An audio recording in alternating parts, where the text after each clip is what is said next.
That's great. I start the stream muted. So there we go, guys. Thank you for joining us. As you can see, it's me, Scrivo. I'm here on my own tonight because I've started a new show for you all. The show is called The Hobby Show. Original name, I know. The concept for this was sitting and doing a bit of hobby work, getting together, an excuse for everyone to kind of just sit and chill, right? But I'm also going to do some of the streams where I do some artwork. So tonight I'm going to do a piece of artwork. I'm doing a reimagining of a piece I did about 8 years ago. One of my first bits of artwork I kind of did when I got back into the hobby, and weirdly it went super viral because apparently everyone likes really silly things. So it is a custard cream custode. I actually can't find the original piece of artwork proper, so I was like, you know what, if we're gonna have stickers for the next GT, that's a good one to do, and I thought I'll redo it. So and as Custodes are getting some new love, it felt kind of a good timing for it as well. So let me know in the chat what you guys are all doing whilst you're tuning in, because obviously it's kind of a good excuse to just sit and do like an hour of hobby, just have some fun, have a natter, good fun, right? So I'm going to go straight to it because I've got extra scenes set up. So this isn't using our normal system, so things are a bit scuffed because I'm just kind of figuring out what works, what doesn't work. More importantly, it's a good way of testing this stuff. So we've got a situation where obviously if we're doing WTC coverage, we'll need to use some pretty sophisticated software. So I've got that all set up now, but it's all quite alien to me because I haven't used it for a good few years, because I used to stream during COVID. Yeah, so I did 2 or 3 streams a week and it was good fun, but it's a big slog doing it on your own. So when I kind of joined the team, it was nice doing stuff that was a bit more collaborative. So right, let's get to it. So there we go. I've got the other screen, and look, we've got fancy pictures and stuff. So as you can see, we've got the fundraiser bar at the bottom. So just to keep everyone kind of up to date with that, we're at a point where we're almost at the halfway point. So for some reason, the GoFundMe is doing a weird kind of staggered goal, but we're about the halfway point now, which is pretty cool. So as you can see, this is my original bit of artwork on screen. It's really cute, really cool of its time, but when I compare it to some of the more recent stuff I've done, of like I did a Lord Avocado, which was just an avocado riding an Invocatus with a Juggernaut, which I thought was really fun, but there was a lot more detail to it, a bit more kind of subtlety to it. So I thought, what a good excuse to kind of update it. So kind of looking at the new Custodes and kind of thinking, how can I introduce some of the elements of that into them as well? So because as you can see, when I actually looked at the new Custodes, they've changed quite a bit. So when you actually start looking at it, like the helmets are quite different. There isn't that whole sort of silver grill around the mouth a little bit, because as you can imagine, I've drawn quite a lot of Custodes for pairing cards over the years, and it's different to see. You go, oh, okay, there is enough change to them, but a lot of the basics are there still, right? So let's see what everyone's up to in the chat. So hello, Rob. I'm guessing the audio's fixed now. I spotted that as well. And hello, Martin Dorr. It's lovely to see you both. This is going to be a little bit scuffed, I think, because it'll be me figuring things out, kind of settling into it, because it's different when you're talking as a group. You can kind of bounce off each other. When you're on your own, you're just like, I'm just going to waffle at a camera with lights all over me, and it'll be fine.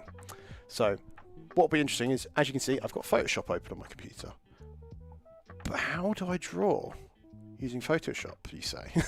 This is a question that came up quite a lot when I used to do streams. Like, people didn't quite understand that there was these sort of magical tablets and stuff, like an iPad. You think, oh, it's a tablet, cool, but you can draw on it, sure, but not to the kind of to that standard that everyone would expect. Like you can sketch and doodle and stuff, but this is below here, below the camera. I've got a big, it's called a Cintiq. It's a Wacom tablet, and it is very touch sensitive. Kind of, it captures kind of like 1,000 points of kind of pressure and stuff. So it's like, it's what the pros use. So when I used to work a lot on comic stuff, so there was a point in my life where I was doing a lot of colour work on kind of comics, whether it's my indie stuff that I worked on myself, or I did some freelance stuff for Marvel and DC, which was really fun, but horrible when you think about actually what you end up doing. Like, I'd get paid $10 to flat a page. So flatting's where you kind of do all the basic colours, like basically base coats.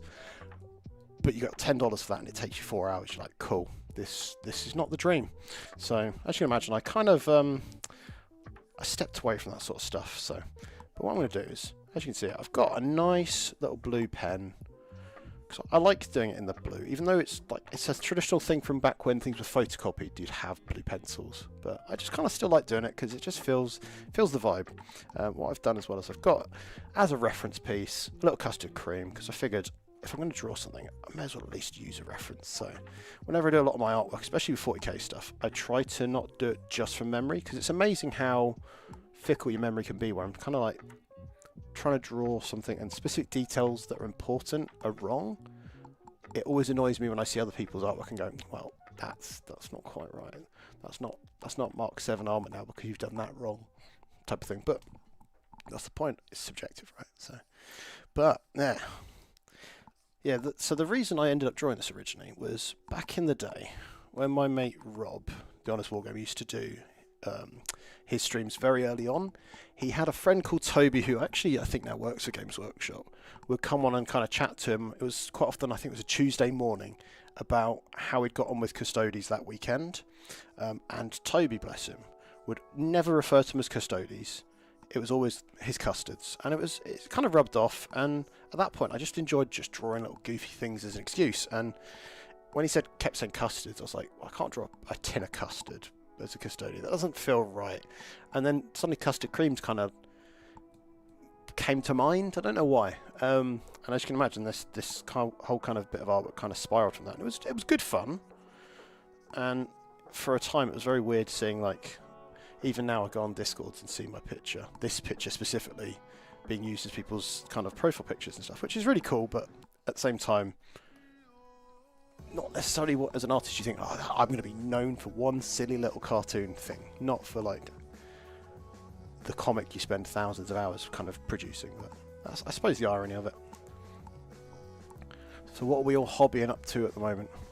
So Rob says he's painting the line. Are you doing the line in the black armor? Are you doing the kind of greeny black, or are you going to match something else to go with kind of more what your paint scheme is? Because your Dark Angels are more of a traditional green, aren't they? They're kind of chapter green, as I guess would be the best way to put it. Oh, dearie me. I'm already getting a sore throat from talking so much, which is hilarious. Oh, yeah, it's been a hectic week actually. Despite not being on the Tuesday show, I really haven't stopped, and it's been a cool problem to have. But I always find the week after something like ITT, where you've had a busy, like hectic 2 days, everything just seems to be harder. Like, it probably doesn't help that the UK's weather at the moment is just rain, so it's just like, it's a little bit kind of depressing, but it's all good. So what I normally do with these sort of things is I end up drawing everything, like even the text and stuff. And I thought on this time, if I'm going to do something a bit more special with it, I'm going to just see what I can do to make it look a little bit more fancy. Because the plan is we're going to do, so for the Grand Tournament South last summer, we did a sticker set, and we had things like the little drone, the Tau drone, who was meant to be like the Microsoft paperclip, and my Lord Invocatus. And I thought, you know what, I don't really have any more things like that to use for these. What can we get away with doing? So this felt like a good excuse just to kind of like mix it up a bit. Let's see, I'm just trying to get it so I've got arc upwards. There we go, that'll do. Give myself something to start with, just because if I get it a bit more uniform, I think it'll look cooler. Ah yeah, so Rob's got his in a greeny black, which I think there is a great place for it. So I think the heavy metal scheme is very much black with like highlights are in quite bright greens, and I've never quite meshed with that, but I don't think it's wrong, I don't think it's right. But I always find it interesting that how people approach schemes like that. Like, it can be so rigid, like you go, well, they're always going to use the same green, but the line ends up being quite a mixture. Like, I see people with very different robe colours and stuff. It's very cool to see that people can still, even if it's the same blooming army, it can have a very different like look to it. Right, there we go. So custard like that. I think that'll do nicely. It shows that my shape is not at all uniform either. If you look at that, I've just drawn a really wonky shape. So this is always, I find, the challenge when doing stuff digitally, is like I can be a lot more critical of shapes and kind of alignment of things, because it's gibberish at the end. -25, so... Ah dear. Yeah, this show I kind of had pitched it to the other guys that I'd tried to do it for New Year, and I don't know how, but somehow it's kind of fizzled to the point where we're now in the beginning of February, so it's taken a whole month, but hopefully it'll be worth doing. So what I'll do down the line as well, we can have other members of the team come on, just chat to them, and basically be like a very kind of relaxed, almost like a talk show. So having a bit of a natter, probably do some hobby, not always drawing, and just make it kind of more of a just let's come and have a chill, get some productivity done. Because to me, I find sometimes the hardest thing when I've had a busy week, the last thing I want to do is sit down and spend an hour painting. But once I start, I get quite productive with it, and it's really nice because it kind of gets you kind of like back into the rhythm of it, especially after a busy like event weekend. Oh dearie me. Yes. So right now I've identified that the shape is all wrong. What I'm going to do is I'm actually going to do yet more shape drawing with the tools. So there is tools for doing things like rectangles. What I found there is it actually needs probably slightly bigger curves. So Photoshop gives you all these kind of tools. Weirdly for you guys to watch, you can't see any of the kind of the toolbox. So where my mouse is at the moment, there's a toolbox, but it doesn't show up for you guys, which is fine. It's fine. Oh, and interestingly, the chat box isn't appearing. So I'd put a chat box in here, hoping that then it would show what you guys were up to. And somehow it's not showing. It did when I was on the other stream, on the other scene. That's interesting. Let's see if it comes up here. So no, it's not at the moment either. That's very weird. Very strange, but never mind. Let's get it going.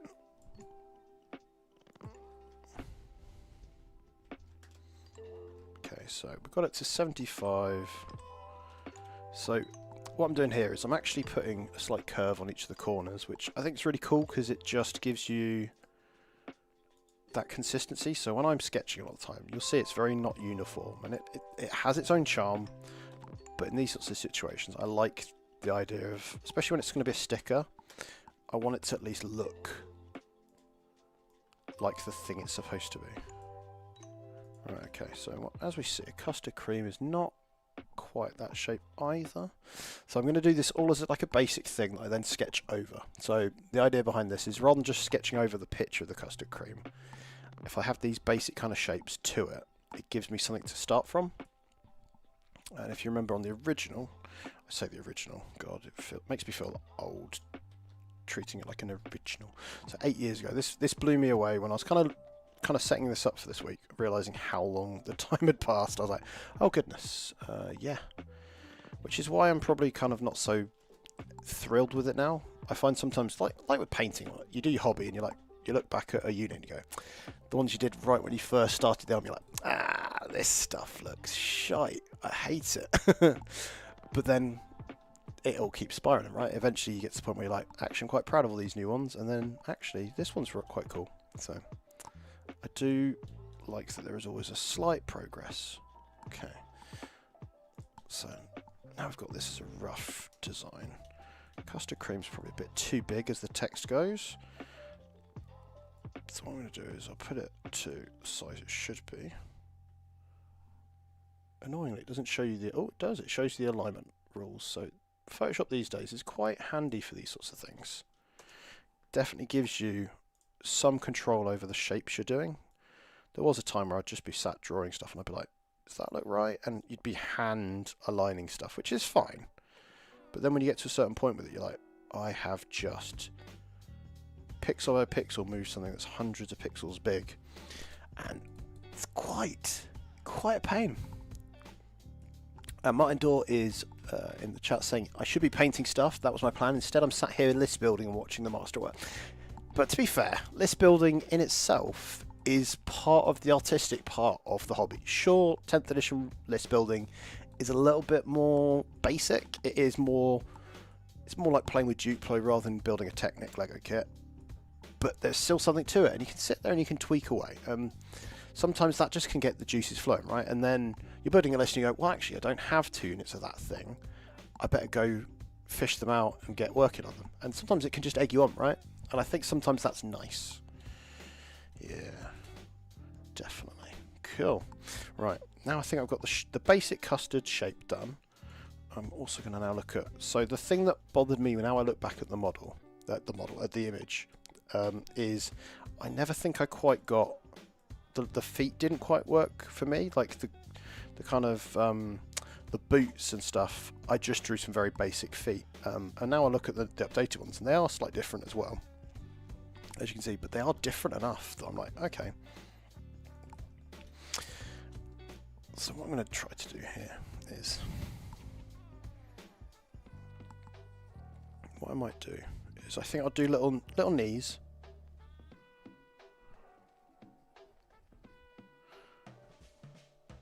And so what I'm trying to do here is, rather than it being like a direct me just drawing like the feet, it's all quite cartoonish. It's quite a chibi sort of design.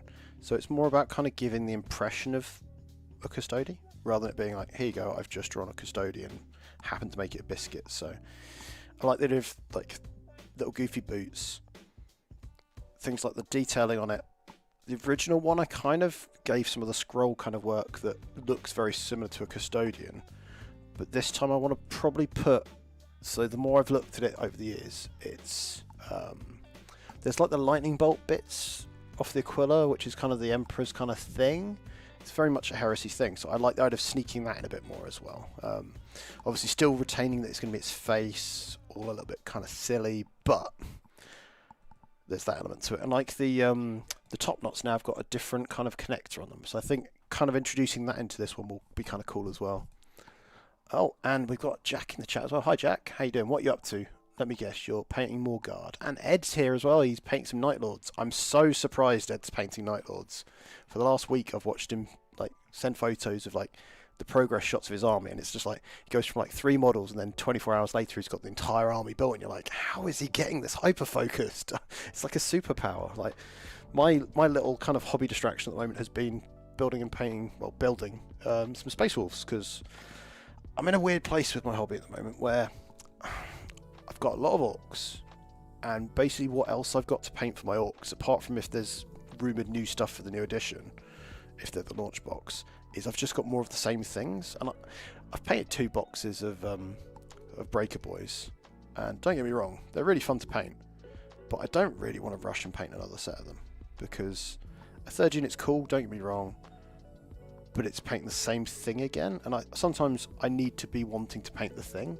So I'm often rewarding myself with like, I've painted something boring, my reward is I get to paint a cool character figure or something like that.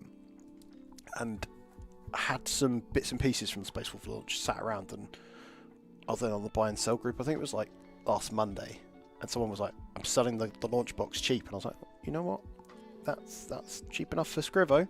So I've now somehow got enough Space Wolfy bits that I can put it in with some of my other Dark Angel stuff and run an army. Whether it's the most competitive, don't know, but it's all cool. So what I'm doing as well is with those, I think I'm being relatively smart, is I'm painting them in the same black I do my Dark Angels, but instead of having red shoulder pads, the cherry red I do, I'm going with the yellow to kind of make them Space Wolfy. And thanks to Sam, who's in the chat, for all the wolf pelts, I'm doing it in Space Wolf Grey, just to give it kind of something to tie it in. It feels like they can then look sensible together, but at the same time have some unique elements to them. So, oh, and Logan Sam is in the chat. Hi Logan, how you doing? He's listening as he drives to Sainsbury's to get some emergency supplies. What a lovely person. And trying to talk himself out of the Lords of Excess box. Well, the truth is, you can never have too much Slaanesh stuff, right? The challenge is, are you going to paint that much gold trim, and will you ever play with them? That's the real question, right?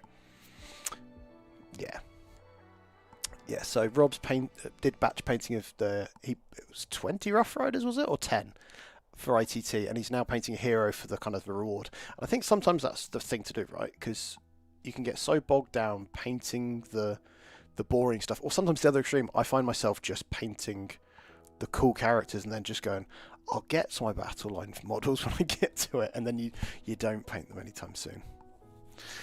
Yeah, so Logan says the Lord of Excess box is the right amount of stuff and the discount is crazy, and that's the danger to it. But what I found with all of the Chaos boxes, like the World Eaters one, would be great, if I didn't already own a lot of all of that already from the last 2 FOMO boxes.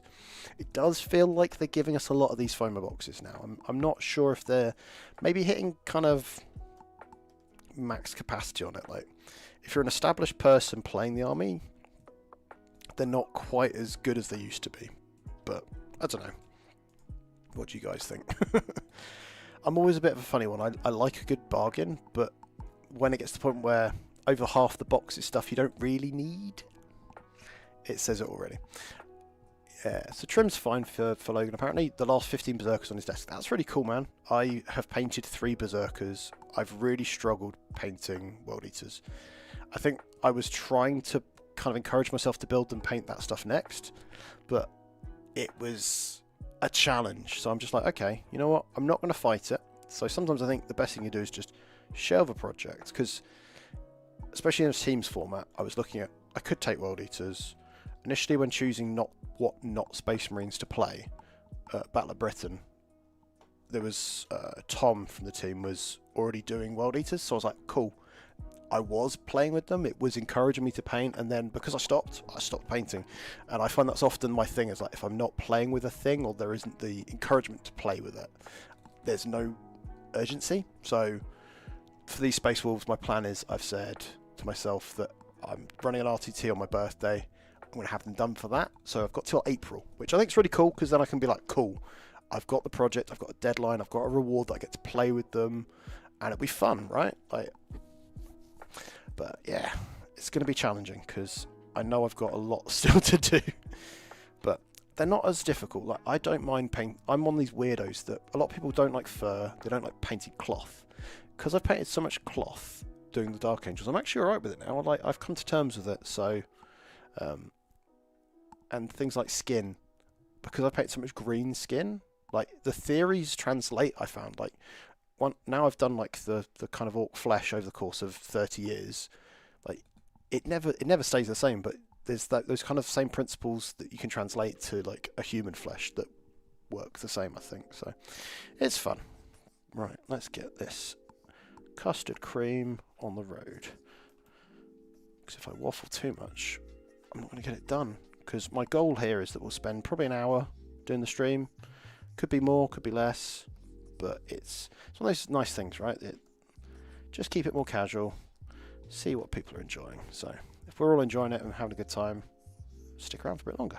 So it's funny, when I did these streams during COVID, I kept having people say they got the weird, not like a such an epic painter Bob Ross sort of angle, but they were like, it's the same vibes. It's someone just chilling, chatting, kind of very relaxed. I was like, this is fun. Like, that was the vibe I wanted to do when bringing this back. I think it'll be enjoyable. Hand drawing that does not look good. This is always the challenge I find with this stuff. So what I could do, I'm going to try doing it just with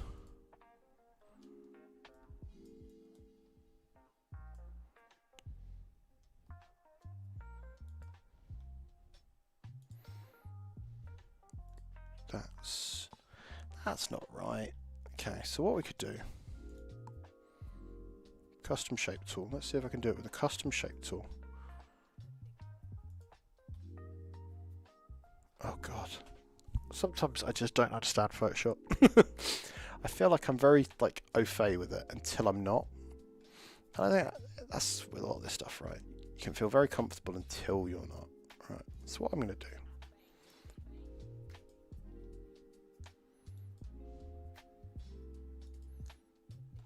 okay, so that actually looks just about right.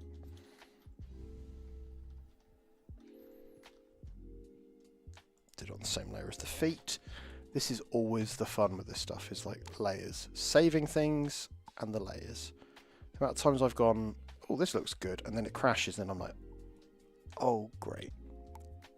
I think that's something I've enjoyed about doing the hobby. Like, doing the modelling side of things is you can't have your hobby desk crash on you.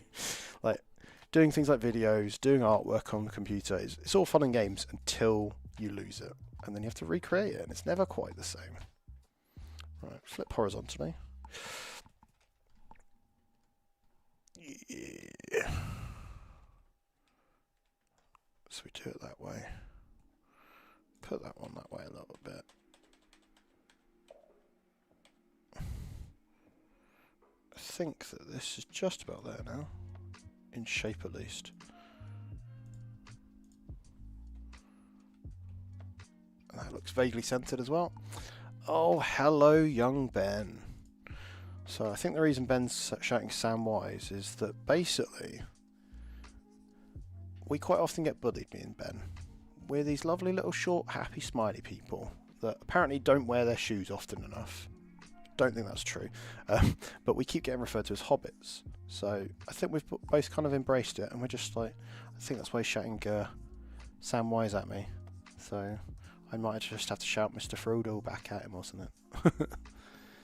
Yeah, it's all good, all good. Right, so I feel happy with that shape now. Got the custard creams writing on it. So what I'm doing here, guys, is this is all pencil. So imagine I'm sketching it all out. I'll then do a new layer on top where I can then put the inks down. I can then do the flats, which is the equivalent to basing. And then from that I can then kind of add in different layers and stuff. So on the original one, you can see kind of in the background, it's just a very flat cream colour, and it's fine. But when you actually look at a picture of a custard cream, they are very textured, and I love that. And I want to make that be a thing. So quite often I try to introduce as much texture into my artwork, even if it's just a paper texture or some sort of mottling or dirt. I just like it being grubby and feeling a bit more to it, because sometimes the flat lines can just look a bit plain. So I'm going to just keep drinking this tea. I made myself a tea just before the stream, and it was the best decision I've made all day. Just let me know what the audio sounds like, because I'm using my old headset, which is actually a little bit better quality, I'm finding, but I'm just curious whether you guys agree. It's one of those things that I went to a not headset microphone because I liked the fact that I didn't have to be kind of like, I kept finding myself, back when I had just this, I'd be stuck if I needed to cough or sneeze or slurp or scratch my beard. It was all picked up. But since then I've got a Stream Deck, so I can kind of mute myself, so it is helpful. But yeah, right, let's get the eyes on. So the original ones, little cartoony eyes. I'm not sure if I want to do, I think those just look a bit goofy and a bit grumpy looking. I think I still need to do the nice cartoony eyes, but I might do them a little bit bigger. So, just so it stands out from the green, from the blue, I'm going to just I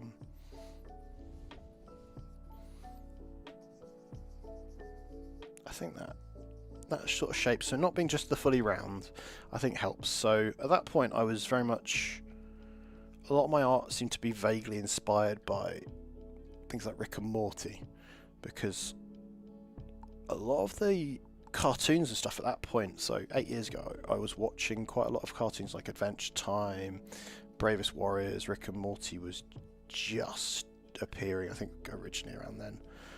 And it was all very cool, but I think it started to teach me some bad habits about kind of my designing of like characters and stuff, that just a lot of very basic, kind of oversimplified stuff, so I've had to kind of unteach myself. Cool. And I've put a little bit of background music. It should be copyright free, but I'm not too worried if this does get demonetized afterwards. But I like the idea of it not just being silence, because if I'm drawing, and the floating box should be a thing where it pops up if someone does subscribes or anything. So, but what I'll do is I'll hide it because it's clearly not doing much, and the chat box is there, but it's just dinky and up there, so I'll move that to just below me as well. Yeah, a lot of this stuff I'm trying it, just kind of getting to grips with the basics of it. It's very exciting, like having the fundraiser bar, and like the bottom ones where it's top donator, super chat, how many subs, and the most recent sub. I kind of like that stuff. Like the interactivity is something we miss when we do a lot of our shows, because the system we use doesn't allow for it, which feels sometimes like an oversight, but that's why I'm setting this up and having an experiment as well, because for WTC, if we're streaming it, we need the coolest rig possible with all the interactive stuff added to it. So I think it's cool to do. So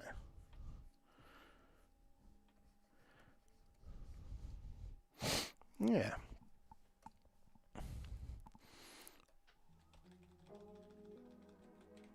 So there we go. Get the face added in.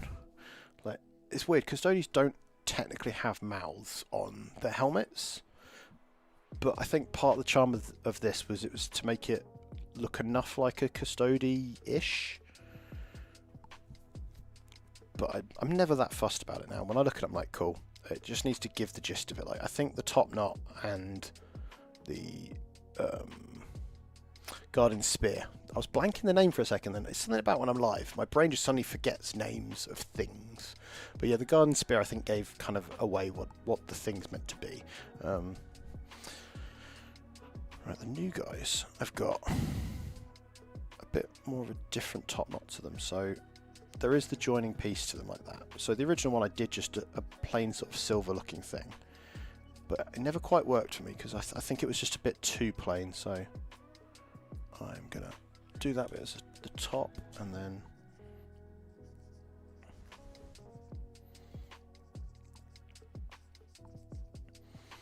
yes. And so in the future ones when I'm doing it as an art stream rather than it being just the hobby, I'm going to be doing a series of bits of artwork that so some of you guys may be aware of it. I do custom pairing cards, so often it's a one-of-a-kind card where he looks around as if I've got cards to hand, which would be really useful and would have shown I planned it. Which are really neat because it's like a nice like memento of the event you've been at and stuff like that. Obviously they're really labour intensive to do, and when you're doing things like a Teams format, you're often changing your faction quite frequently. So I was looking at doing pieces for each of the factions, obviously in my own style, something that then can get produced so that people can have their own set, but obviously I'm try not to kind of breach copyright and all those sorts of simple things. So it's something I'm looking at doing. So for future streams I'll probably do things like setting up a poll or like a community one on YouTube, sort of saying which faction should I do next. So when I do one, the next one I'm going to do is I'm going to be doing a Thousand Suns. So I've had a request from Patrick from the team he's commissioned me to draw Araman for him. So I'm going to use that as one because it'll just be a very fun thing. There's going to be lots of potentially different things to do. So things like adding in all the magical stuff, doing the gold armor and stuff. It's going to be nice and challenging for me because I really sometimes struggle with metallics. Like weirdly, paints that are metallic make it very easy. So the concept of kind of doing non-metallics via painting to me is quite alien on kind of artwork as well. So it's one of those things I'm going to look at and try to kind of learn along the way as well. So the same theory works to it, where you've got like the light and shadow and where the light hits things and reflects. So it could be an absolute mess and a car crash and you'll all get to watch, but I think that'll be fun. So, but the goal is over the course of like a few months, probably several months at the rate I'm going to probably go, it'll be to get them all done. So the idea is I'll do them as digital art as well, so it can be then reproduced, because obviously the lovely thing about drawing things by hand is it's a singular piece. It can be scanned, it can be coloured, all that sort of stuff, but I think it'll be nice to be able to go, right, here you go, I'm going to do a pre-orders, everyone can just buy a set, then they're done. And it'll be a cool thing to have, because there's not a short amount of factions these days, is it? Like, I want to say it's like stupid like 18. I might be wrong, but I guess if you include things like Space Marine sub-factions that matter, like Dark Angels and all that sort of stuff, there's quite a few choices. And then I guess by the time I get to that point, we might even have more, because as we can see, Red Corsairs are going to be more of a thing. Maybe we'll see Iron Warriors, because now there's previews of that. It's quite cool, and all this stuff's really fun to draw, I found. So the thing I've always found exciting about doing kind of Warhammer fan art is how you can interpret kind of the original source material and keep it the same, but also add your own feelings to it, like the way you do with models, right? 26, there we go. I knew it ended. Oh, sorry. I knew it ended in 6, Jack, but it's always hard to remember because I can't count that high. I'm an orc player. I'm like, it's 1, 2, 3, 4, 5, and then I have to get my other hand out, and that's really hard. And whilst I'm holding a crayon in my hand, I cannot do both, so it's all good.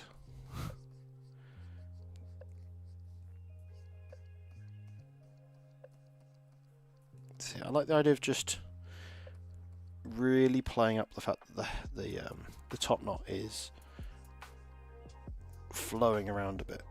And I like this sort of stuff because it gives an excuse to kind of show some texture, show some movement as well. The fact that it's actually moving in the wind. Like a lot of the models do that as well, where you actually look at how they're positioned, and if you pay good attention to things like the robes and hair and top knots and stuff, they'll all be pointing in the same direction. When they don't is when the model looks really weird. And it doesn't happen as much, but there used to be times when you look and go, those robes don't sit right, they look weird. I don't like it. Doesn't help sometimes as well if you build a model and you've not put the same arms because you're converting it type of thing, and it doesn't quite flow, and it's, yeah. I always find that stuff challenging, but I guess that's the downside to a lot of the added details we're seeing on models these days. So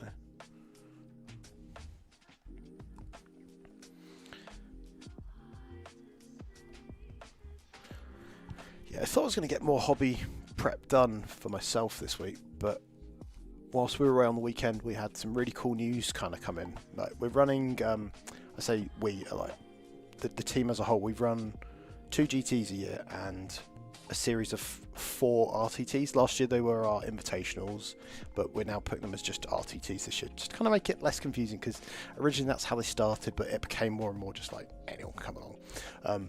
We applied for golden tickets for both of them. We didn't get one for the GT, but weirdly the RTT series did, so we actually got 2 golden tickets for it. So I spent a lot of time yesterday working out how to kind of measure what kind of metrics would be used, because when I pitched it to Games Workshop, because when you apply you have to say what would you get them for and what would you use them for, and how would people be able to achieve these. Is it just I won the event, cool, I got it? And I'm a great believer in there being kind of the 3 facets of the hobby. Like to me, playing the game is one third of the game, really. It's not for everyone. It's like these thirds are kind of flexible sizes. They kind of ebb and flow based on the person. Point 2, very much to me, is the hobby. Building the army, making it look like an actual unified army, or a mixed kind of mesh up of kind of weird things in like a warband. Like orcs don't always look that uniform, but they look unified. Whether it's through things like basing, conversions and stuff, and the colour scheme kind of ebbing and flowing through everything. And then the third one to me is the sporting. So sportsmanship, like playing, like some of the most competitive players I've ever played with have been the most sporting. And not in like bending over backwards just to give me take backs, but more playing the right way, like it never feeling like gotchas, being very clear, asking each other the right questions, when measuring things going, no, I can still see that, just tuck it in type of thing. And just it's that way of playing the game collaboratively. So to me, those 3 facets are how I wanted to measure it. I think that's really exciting because like it seems to have got their attention enough to give us the tickets, which is cool. But now I've got to work out how to score it, which in itself is just like, cool, how am I scoring people's armies more than just it's battle ready? So I've kind of worked out a basic kind of rubric of what I want to do with it. So I've got to run it past the other guys because it's not just me doing it. So yeah, and Jack's made a good point. And being fun to play against, to me, like sporting is also that you're being a pleasant person to play. Like you could be the best tactician in the world, or you could be the most chatty person in the world, but if all you're doing is just complaining, it's not enjoyable for either of you, really. Like sometimes I've played people and gone, are you miserable? Are you actually enjoying this hobby? Is this for you? I found that a bit for myself on the weekend. I was like, I'm not having a great time this weekend in one of my games. And I was like, I'm the problem, not my opponent. I'm not prepared for this matchup and I don't understand it well enough. That's on me. I shouldn't be taking it out on my opponent. And that's challenging, right? You can't always be so self-aware. But yeah, otherwise, I think the weekend, I kind of really enjoyed it as a challenge because it reminded me of why I play the game. So I've been trying to keep myself up to scratch and pushing myself for the Wales development kind of. Because yes, I may be co-captain. I had to still apply for a place. I didn't get a place in the top six in the final 16. It was a justifiable thing, right? Yes, so Jack's made a good point here. So slight tangent, but I like the best in show instead of best painted. It feels it gives more credit to stuff like conversions, display boards, creative themes, etc. So for me, I actually call it favourite army because I like the concept that it's a cool army. Sure, the painting's not the best, but the effort and the enthusiasm put into it should never be discouraged. Like some of my favourite armies I've seen at events have been not the best painted, but as you say, like conversions, like a really cool conversion, but not necessarily painted to the best standard, but effort has been made. It's not just a quick slap chop and maybe a little bit of tufts shoved onto the base. So, and I kind of like that. It's like, I think it should always be encouraging people for the efforts they make, which is why I think goes with sports as well. It's not always just about bending over backwards, but it's about that approach to it. And Ultimate Funk's in the chat. Hey, dude. Hey, Scriv. I'm rapid painting Sisters of Avalon tonight for Saffron Slam at the weekend. Cool. Is it lots? I didn't think are wood elves okay in Old World? I remember kind of hearing mixed messages about elves. Why do I feel like they're the I know that high elves are in a weird place, but I know that Ed was painting some wood elves recently, so I think he was preempting the balance patch you guys were getting. So I'm curious to hear, because I have two really useful boxes literally on the floor there that I buried with my Empire army that I was like, it's New Year, I'm going to paint some Old World so I can play with my buddy Ed. Yeah, they're still there. And then next, just out of shot down there, is all the sprues. I may have a problem. Yes. Yeah, so I think it's interesting to kind of look at the different facets and encourage them equally, because I never want it to be the kind of one outweighs the other. High elves are slightly sad. Yeah. So I'd heard this because one of my staff at work, he's big into his high elves. When the book for them dropped, their Arcane Journal, he literally picked it up and went, yeah, cool, I'll try my next army. And he needs something to excite him, and not in like a broken way, but just like the rules to just make him feel like he wants to dig out the models and stuff. And he's had his high elves for a long time. Like, this is a guy that's been playing longer than I've been alive, and it was a bit disappointing. They don't always get this stuff right? But yeah. But at least it's not Cathay, right? Because I hear they're still not necessarily perfect either. That they sounded a little bit new model, new problem, right?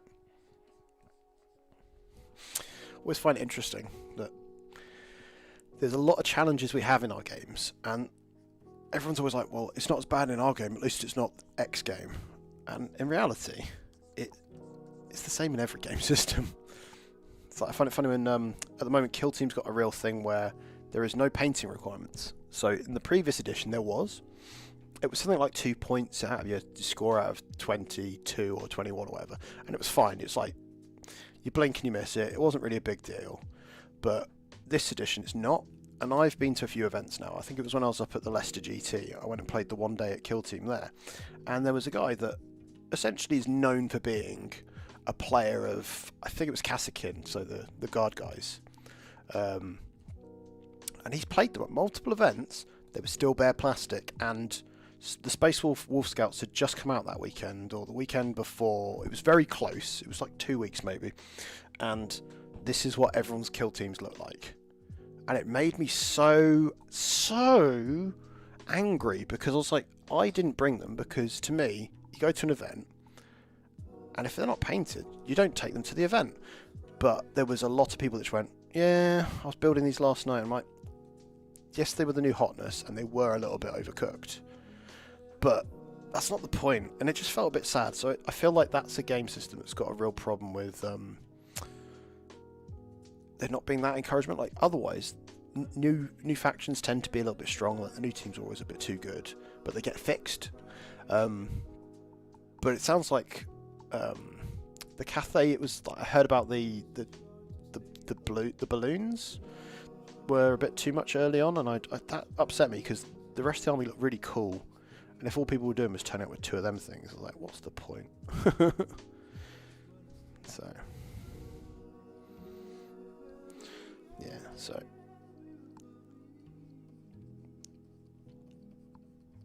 yeah, so also the other plan is down the line is probably the next one of these, because what we're going to do is alternate these, so that to start with at least, if we've got a TTS fight night, that will be on the Thursday.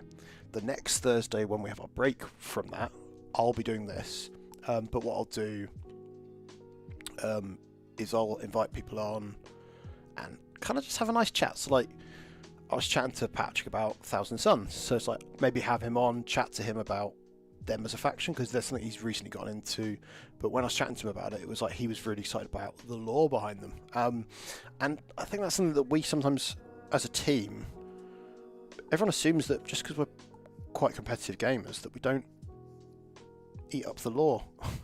If anything, at times, we're all squabbling in the chats, either about painting or some sort of lore thing, even if it's just laughing at the misfortune or something. But I think it's the thing that can easily get forgotten, especially with YouTube stuff, where everyone's like, oh yeah, let's talk about this latest detachment and stuff. But sometimes just being able to chat and talk about what excites us about a faction could be interesting. So instead of 2 balloons, let's try 7. Oh, that's sad. That's disappointing. And that's expensive as well, because they weren't the cheapest of kits. Yeah, Jack, I think that's fair to say it doesn't look good from the outside. But I think, like with a lot of game systems, if you find the right people and you play it knowing that you're not playing the last 3 teams, you'll have a fun time. It's a pretty fair game. It is quite a... It's a simple game to learn, but things like the terrain rules are a bit of a head fuck to work out. So like understanding what obscuring and whether your order negates being able to see and all that stuff, until it clicks, it's really quite hard. But now I'm just like, cool. And what I love is it's a game that you can just take your time, and in 2 hours you'll get a game done. Which I do miss about 40k sometimes, is that I'm at the point now in my local club on a Friday night, if I'm not there bang on 7 o'clock with the table set up, I'm not going to get my game finished. Not because of me, but because things happen, people are chatting, it's a social environment. So you don't get the full game. And if you're trying to practice for an event, it's really hard. Like being able to actually say, oh, this matchup's definitely now, I should be a small win. Like, how do you know that if you played 2.5 hours and you're actually on turn 3?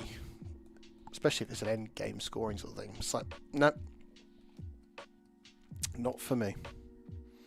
But yeah, it's always difficult. I keep hearing a lot of mumbling about the potential 11th edition stuff, and I'm always very excited at this apprehensively excited, I think is the way to put it. Like, I love the idea of things being changed, but not at the cost of enjoyment. Like, I really liked when it was announced that Wargear was going. I was quite relieved because of just the clarity of, like, there was times in most editions where there was always an optimum way of taking things. So you'd have the cool, like, Wargear that is exciting and quite iconic, wouldn't get picked. But I'm a bit against it, I'd say, because I just find it really tough sometimes that... I've lost my train of thought there. I miss the fact that there was the granularity. Like, there's times where you look at it and go, well, I'd love to just squeeze an extra 5 points somewhere, and enhancements don't really cover that. So I think there should be some basic war gear, but I love the idea of, we've seen it a few times this edition. So like, for instance, the Wolfen, they've got 2 data sheets for 2 loadouts, so they can be pointed differently, but at the same time not, you could, like, some optional war gear is fine, I think, but when it's literally you're paying more just for something very basic, it's weird, right? Yeah, and Jack's right there. It's like there's always a more optimal way, but it's like scouts. You look at them now, everyone always has a sniper, a loadout of a couple of normal guys, and some sort of heavy weapon. If we're playing last edition, most of the time it'd probably just be all just basic dudes, and it's those successes that I like, but it's minimal. But yeah, and just to go back to what Jack said, it was like he was there seeing my friend Adam, who was playing with stealth suits, and he saw the one thing they can do really well. So as you can imagine, Towin kill team, you can't shoot them unless you're within 3 inches of them. They've got like a super conceal thing, so they're really kind of really hard to shoot, and like they've got reactive moves as well. But what they can do is they can dash really far forward, shoot something really quickly, but then once they've shot someone, you can see them. So it's like a one and done thing. So you need to really be precise with it, and if you don't, it's over. That's interesting. Jack doesn't really appreciate the 2 datasheets thing. So I do and I don't. Like, I like what it does, but what it then presents to me is the other issue of that you get the rule of 3 and it becomes suddenly a rule of 6 for that unit. It's when you've got, it's almost like I want fixed like, it's a weird one, right? Because like aggressors, I never thought bolter ones and like, I think it was in 9th edition or 8th edition, I can't remember which one it was.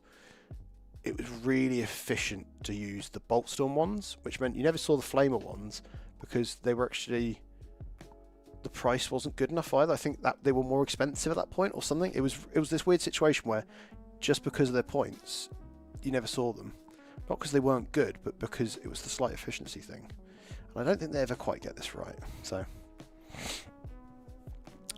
the reason I think I like the datasheet one is because it can give you different things for those units, if that makes sense. Like it, rather than it being like it's just a different points cost.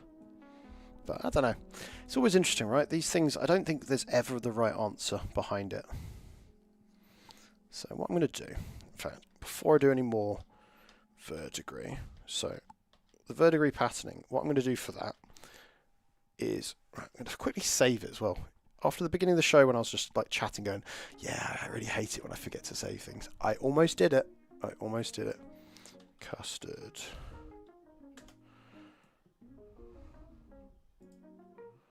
Save. There we go. What I'm going to do is do a new layer. And what I'll do, because it's a pattern that should be kind of across, I'm just keen to make it so that there is a perfect kind of mirror to it. But we'll see. And what I'm going to do here is having a quick look. So they've got a lot less of the patterning on everything apart from their shoulders and the helmet now. So when you look, there's kind of like around the gems, there's that stuff. But generally, so what I might do is I don't think I want to put any more detailing on it other than this sort of patterning here. So what I might do is I'm going to do some lightning bolts, because I think that kind of touch referencing the Emperor is a big part of, I think, the aesthetic that I always think is iconic. So if I was to kind of just to distill down, like, so it's like the chest, like the way you have the Aquila, their version of the Aquila, right? So I think it's really cool to kind of introduce that element and kind of give it focus. I think the original sculpts, when I look at them, there's a bit too much detailing around them, like it's distracting at times. And I know they're meant to be super ornate because it's Oramite's kind of style armor, because it's a different thing. It's not just power armor, it's special, super duper. Yeah, I like the fact they've got their own kind of design cues to it that are a little bit more referencing heresy choices. So a lot of what I find interesting is now I look back at it like, you look at things like all the standards and stuff that they do for the heresy, they've all got a little bit more of the lightning bolt stuff. The Aquila is referenced, but it's not too overt. And then on the mirror, they've got the stuff with the Eye of Horus, which, sure, it's for the heretics now, but it wasn't initially. And I think that's quite interesting, the way it's kind of like the different design aesthetics kind of, they just have to kind of black it all out. And it's interesting that the Custodes never had that stuff. I might try putting some Aquila wings right here. I just enjoy the concept a little bit too much, apparently.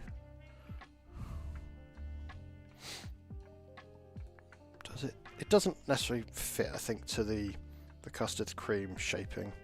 So this is the challenge I've got with these sorts of characters, this kind of like parody stuff. You look at it and they've got a lot of ornate detailing to them as well. But then when you look at like the detailing, especially on these modern ones, the new ones, there's a lot less to it. And when it is, it's all very much Aquila based. So I think I might need to do a mixture.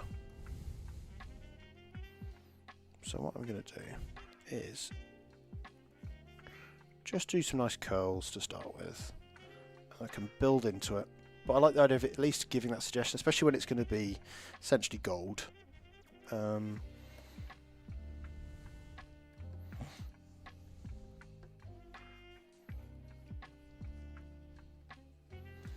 it just join into it? Yeah, it does. So, don't need to worry about that.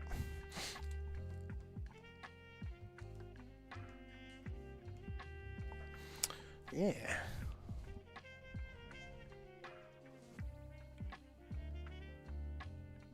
Very swirly.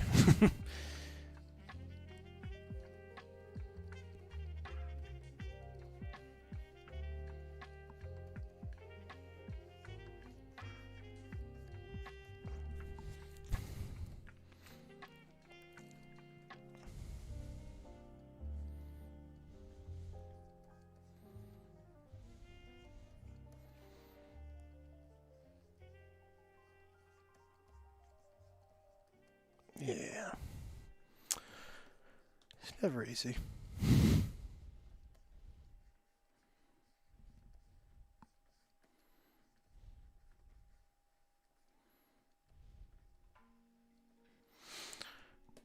Okay.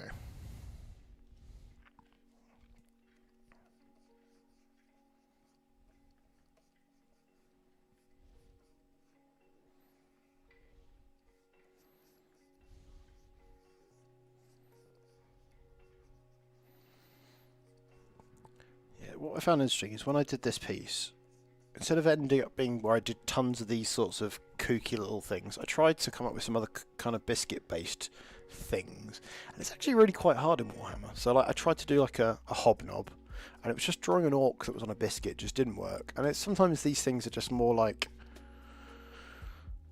lightning in a jar. It's good, but if you try to do more, it just spoils it. So weirdly, I had more and more people go, they wanted portraits. So as a result of this, I did end up kind of, at one point, I felt like I'd drawn the entire AOS community, which was a lovely problem to have, but at the same time, it was like, every time I signed on to Twitter, I was like, oh, it's all these threads are just people with pictures that I drew, which was really nice, but very strange. I still find it very strange. Like, despite being quite a public person, I still find the attention quite weird. Especially of my own artwork. It doesn't make it's weird. Despite it being on the internet, it doesn't feel real at times.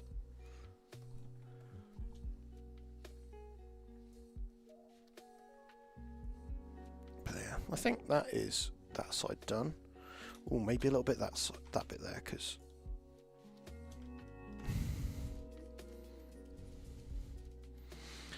maybe just a little swirly.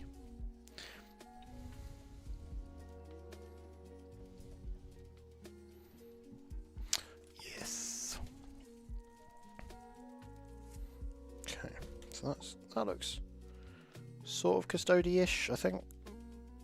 Let's duplicate that layer. So what a lot of I found with doing stuff in Photoshop is a lot of it is about manipulating what you're achieving. So I could draw it all by hand, but in reality, especially when it's something like this where it's a unified pattern,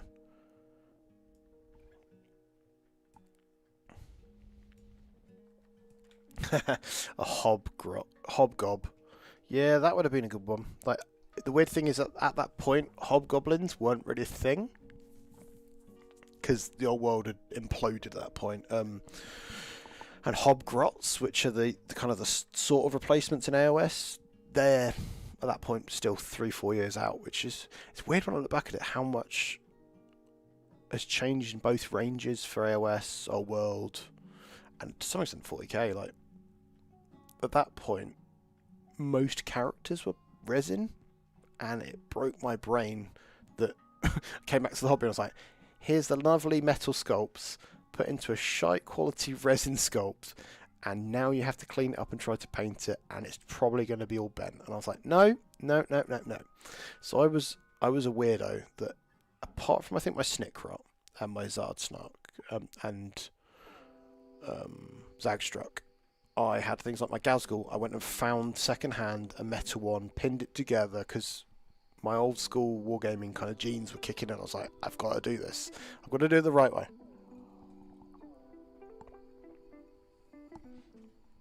I've just remembered something stupid that I didn't do earlier as well. I was in the shop thinking, I need some props to bring with me when I'm doing the stream tonight. I was going to get a packet of custard creams to eat during the stream, and I haven't. And now I'm just like, I now want custard creams because I forgot, which is fine, but it means I'm now going to just be thinking about it all night. Right. So we're at that point now. Let's have a look at it comparative to the old one. So the feet are definitely smaller. I'm not against that. Originally I debated whether I did sword and board because I think the shields look quite cool, but I think that would distract from it a bit too much. What do you guys think about adding in like a cloak behind it? Because I think most of them now have cloaks. It just gives that suggestion of colour as well, so it's not all just the same colour. But what I'd probably do is, let's just bring up a new layer as an example. I'd probably just look at doing, let's get green, probably from where the arm's going to be in that same central place, but maybe do it so I've just got like a robe like this. So it's just the suggestion of a robe like that. What do you guys think? I'm always curious to hear people's opinions, because sometimes I can overthink these things, or sometimes underthink it and just go, nah, that won't work. But, so let's get rid of the models, because I think that's a distraction.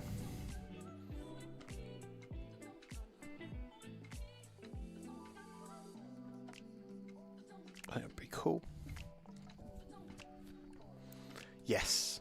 So Tenor Rest 529 says cloaks really add the air of I'm too powerful to care about practicality, and that's really funny, because the one follow-up sketch I did to this one originally is, I remember people when they revealed the Custodian jet bikes, not the Dawn Eagle jet bikes, but the Heresy ones, a lot of people said they basically look like corn dogs or hot dogs. So you'll never guess what I drew. I think this is very telling. In fact, let's see if I've got the picture to hand, because I think I do. But it was as silly as I went, well, I'll just draw a Custodian on a...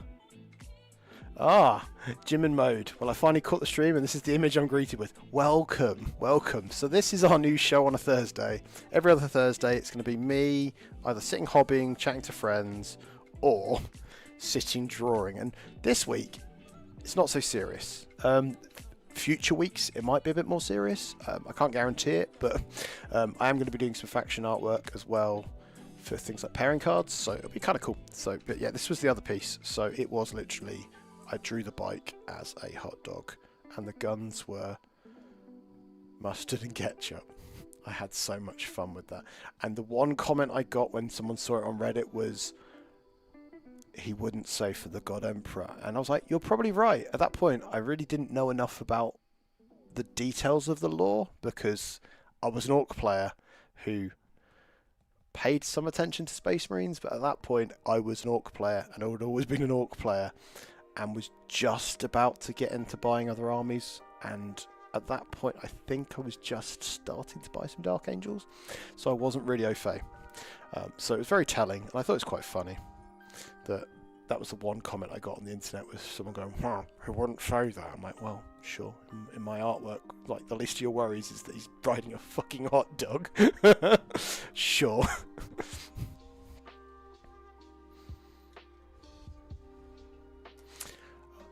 Oh, hell yeah. I made our team's pairing cards for ITT. By the way, the team we faced was lovely. Oh, sweet.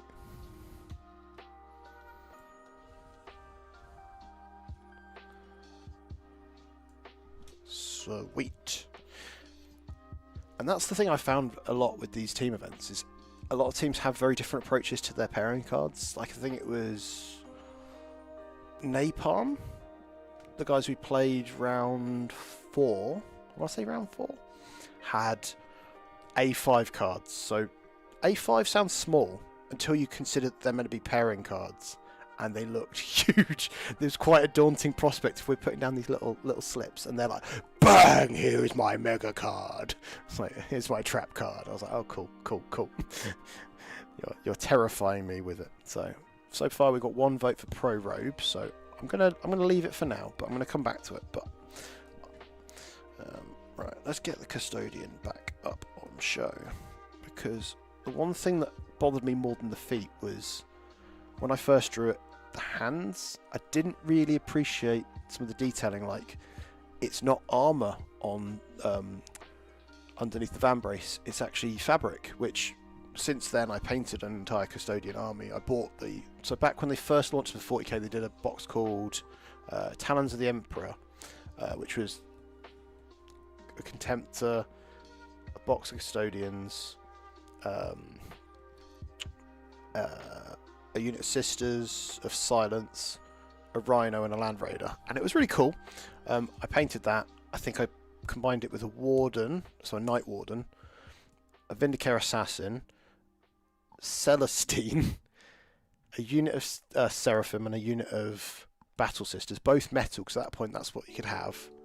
And what else did I add?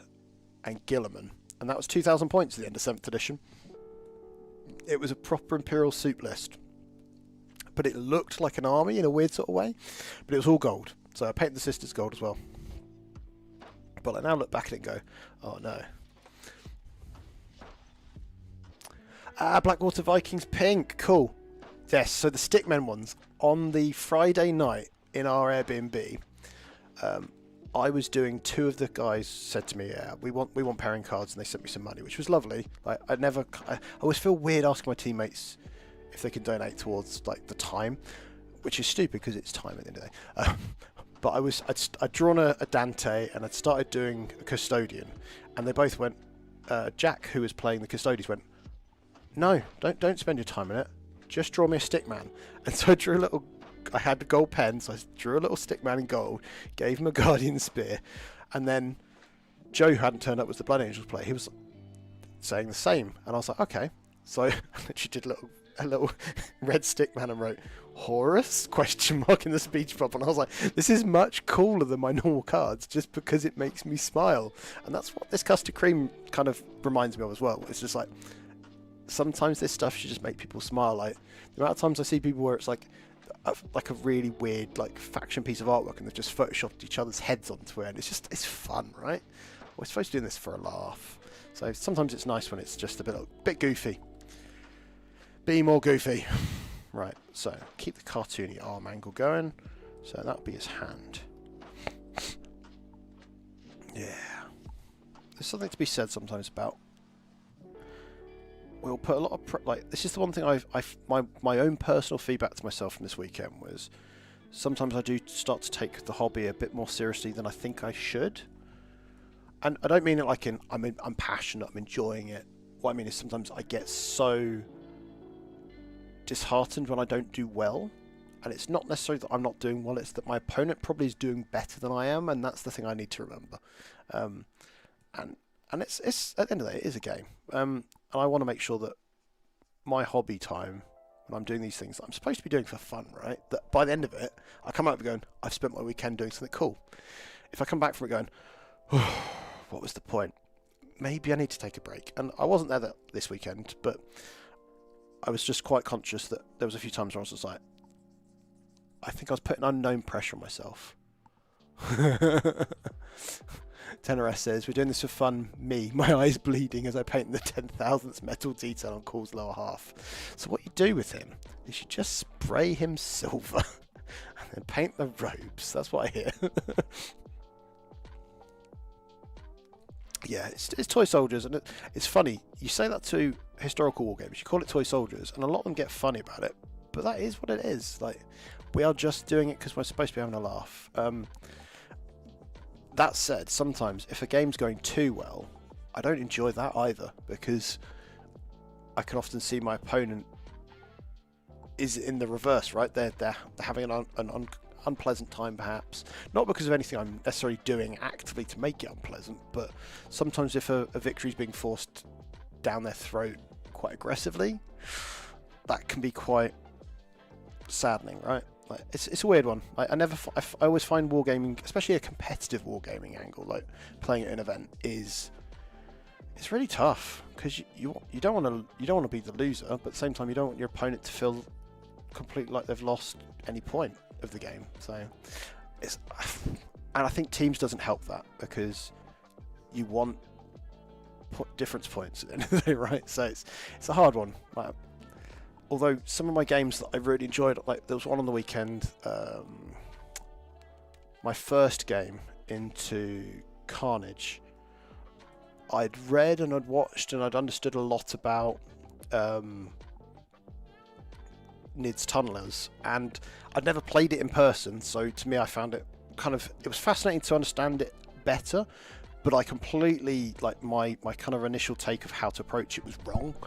So the game went incredibly wrong, but I still enjoyed it, if that makes sense, like because I'd learned from it. It wasn't like there's some games where you just absolutely body and you're like, I don't know what I could have done differently, because you're just so overwhelmed by just getting absolutely smashed. Especially like you say, sometimes the dice can decide it. Like I had one game where we were playing Hawaii 05, and their orc player got paired into me as a mirror.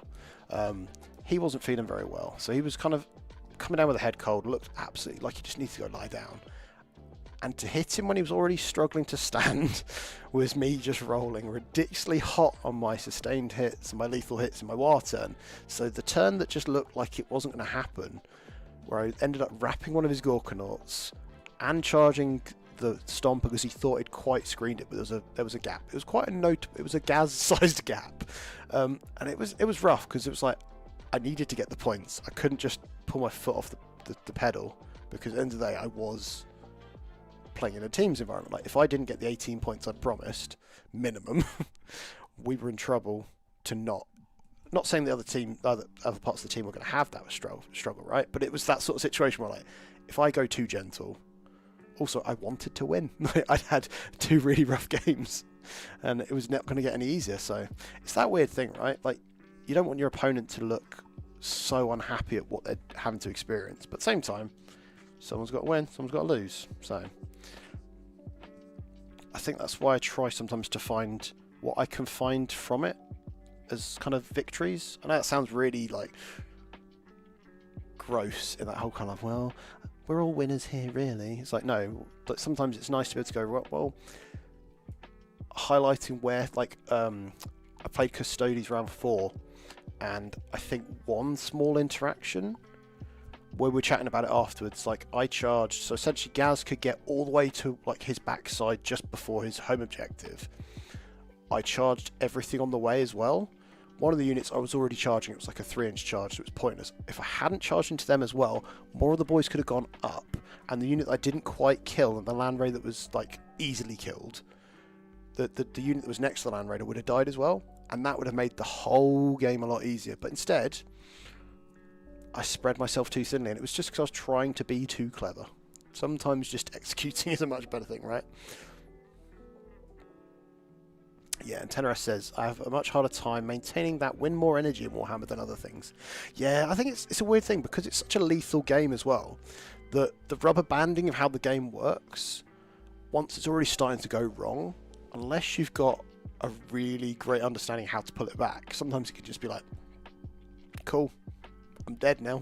And I sometimes find that a bit disheartening, especially if I had a bit of a break from the hobby. Like, I'm very active in the hobby all the time, but there's times where I haven't played.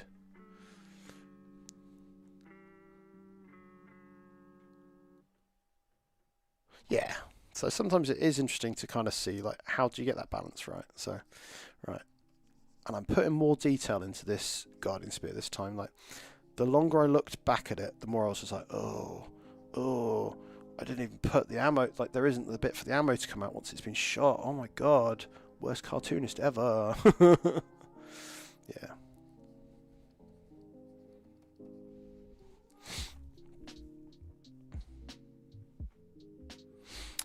So Jibbin Mode has just said, oh, 100%, I've only been in the hobby for 5 months, and the players I play against body me almost every time. However, I take the small wins, i.e. I made the best player take me seriously due to a play. And that's the thing, it's like also looking at where, like, being able to go, right, I did that, and that wasn't right.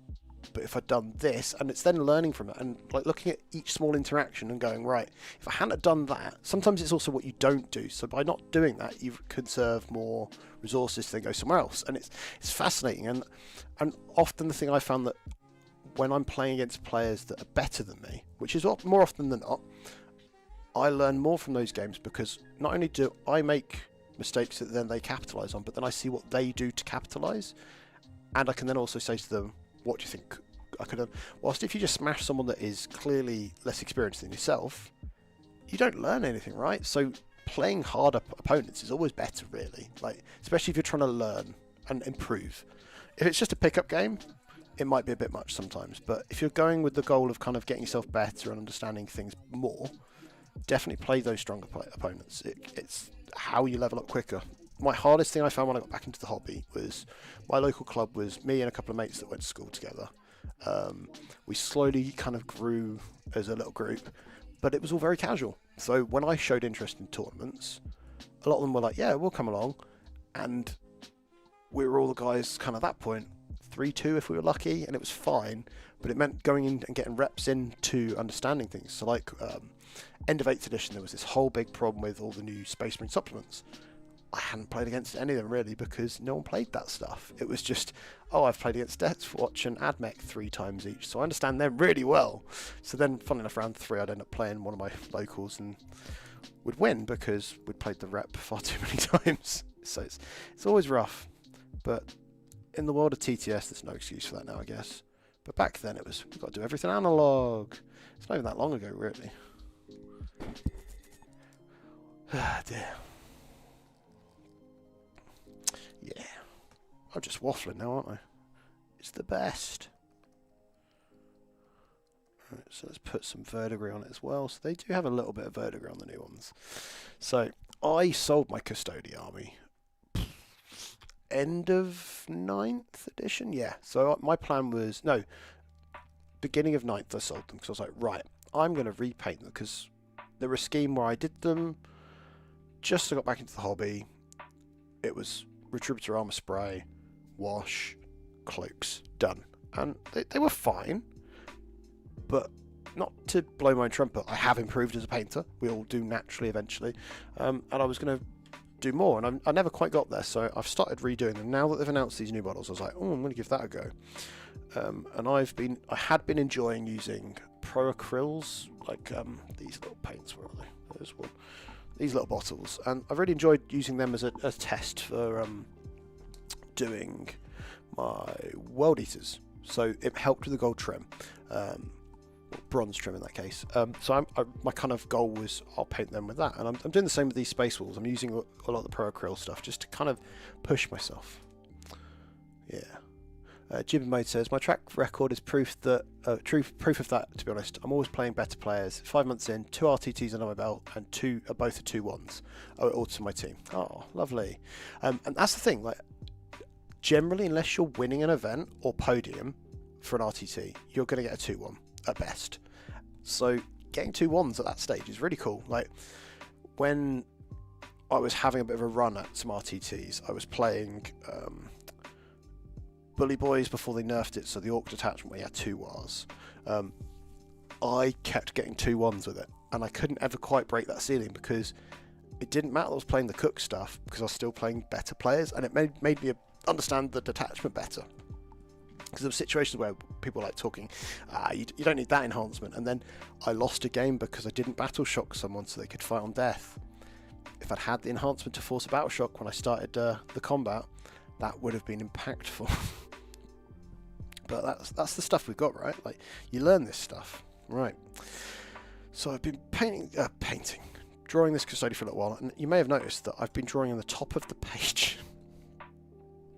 I do this in real life as well. When I'm drawing physically, I'm like, cool, I have somehow managed to draw in the bottom corner. So the joy of Photoshop is I can just adjust it and move it. Cool. Right, let's get the actual spear part of the Guardian Spear on. But what I'm going to do is I'm going to move these guys up. No, not you. Other custodians. Other custard creams. Right, there we go. because they have changed this design a little bit as well. So I do like the old ones, but I think this is a more it feels more the Crusades. It feels a lot more so when you look back at things like the Emperor's Children, the Blood Angels and stuff, it's all very beautiful artisanal stuff, and it should be that way. Like 40k is all grimdark and everything's falling apart, but at this point it's not.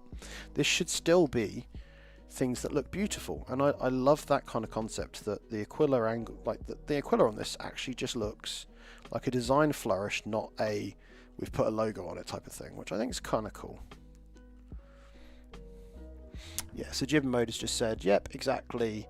I completely get you on that. It's adaptive biology enhancement for me. Yeah, so there's weird ones like you can.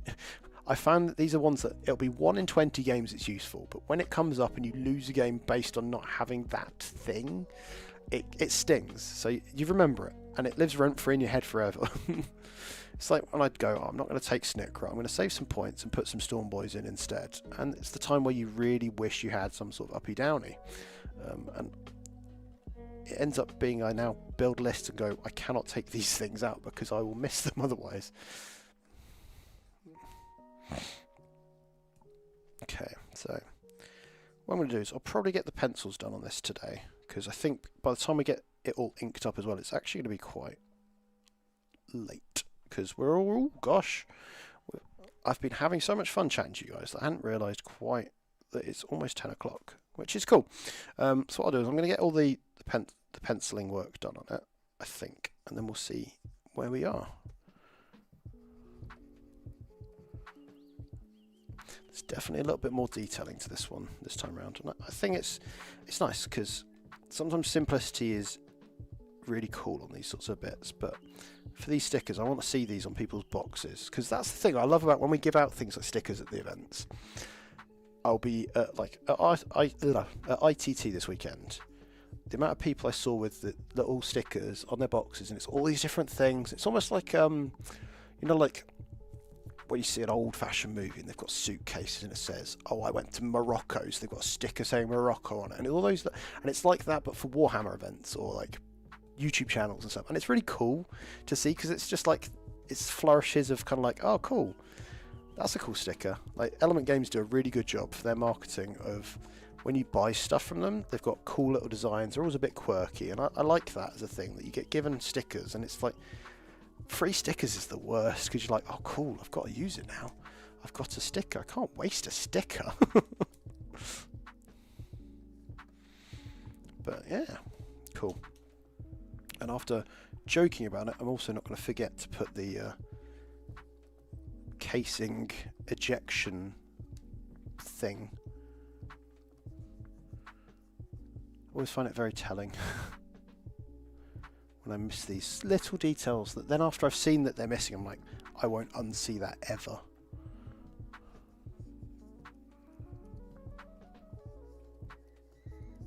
It's never easy. Cool. Right, there's that there.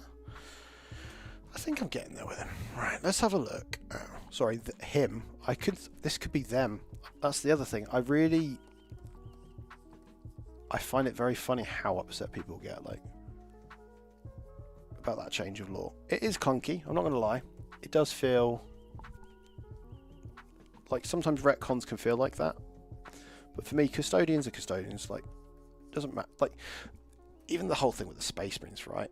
Like, if you pump enough hormones into anyone, they become this big hulking muscular thing.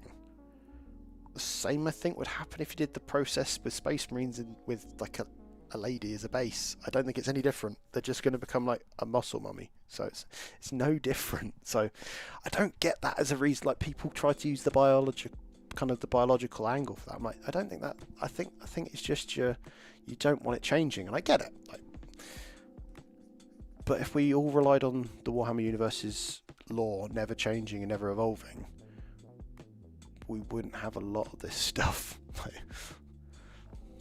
Like Custodians were mentioned in, like, I think, was it in second edition's book? There was pictures of them in the Golden Throne, and that was it. And they didn't look like helmets to me. They looked like weird hooded things to me at that point even. So,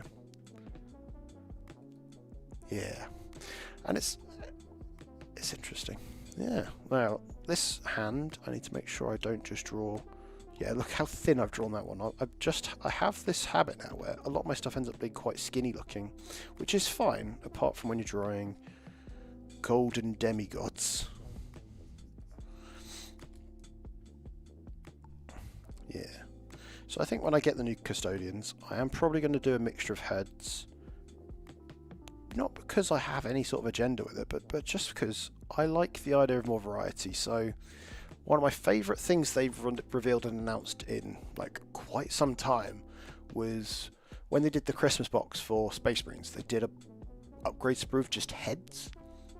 To me, that was killer. Like, the worst thing I find when building and painting Space Marines is that you get to a certain point, if you want to have sergeants with bare heads, you've used that head several times, it can become a bit much. And I love the variety, because the way I see it is, like, unless they are only going to one planet and one specific part of the planet, there's going to be lots of different approaches to how people look.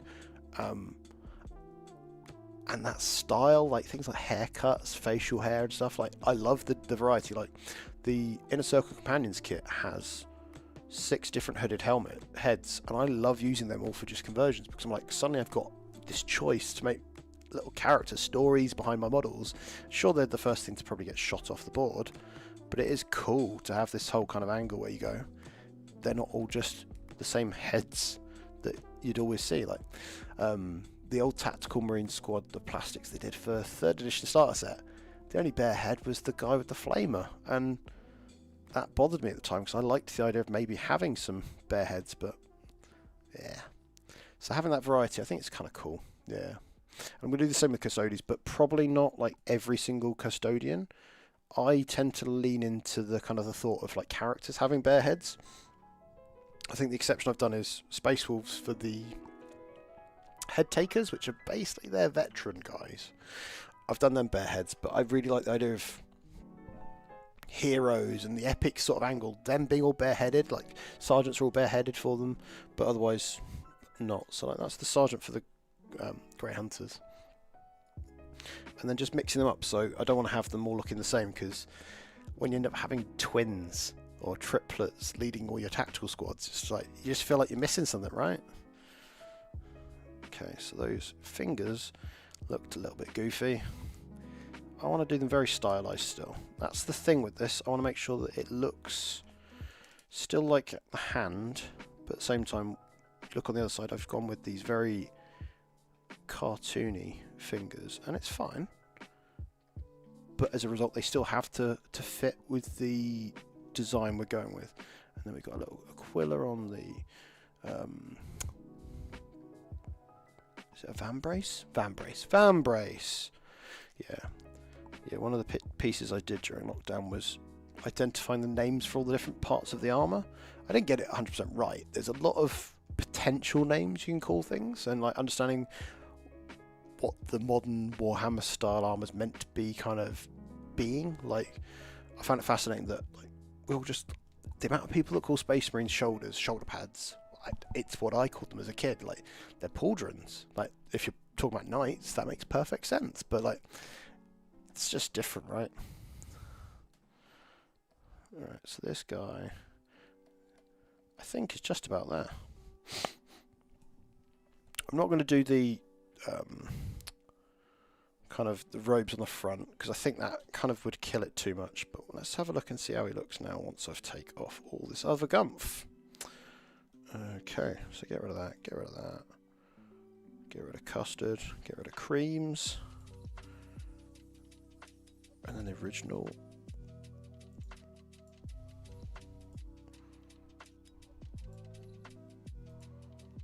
Okay, and then the shape. Cool, I think we're just about there now. So what I'll probably do, guys, is I'm probably gonna leave it there, because we've done this for an hour and a half now, which has flown by and I've really enjoyed. Obviously, if you've just tuned in, and you've never seen the channel before, don't forget to hit the like button below. It really helps us with the algorithm stuff. And subscribe if you really enjoyed it. I'm going to be doing these every other week, so every other Thursday at 8:30 UK time. The next one will probably be more of a hobby stream, so it'll be with another camera. So I'm experimenting with all this setup. I've got another camera sat next to me, but I haven't set it up yet, and that will be so we're sitting painting and just chatting at the same time as well. So, and I just like the idea of kind of. I just lost my train of thought. That was amazing. And just being kind of spending an hour all hanging out, doing a bit of hobby, making the most of it. So it'd be kind of cool.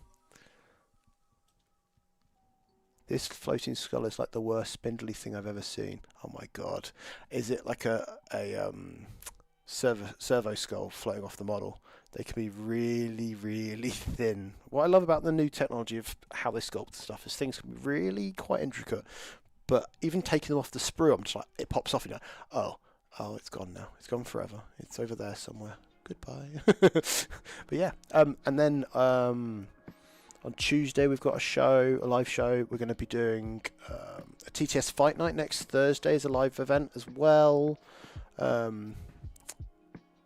which I think we've got a guest on for. I'm not 100% certain on that one because apparently I'm disorganised, even though that's what I'm supposed to be helping organise. But yeah, and there'll be lots of videos. I think we've got a YouTube members video going live tomorrow from Jack.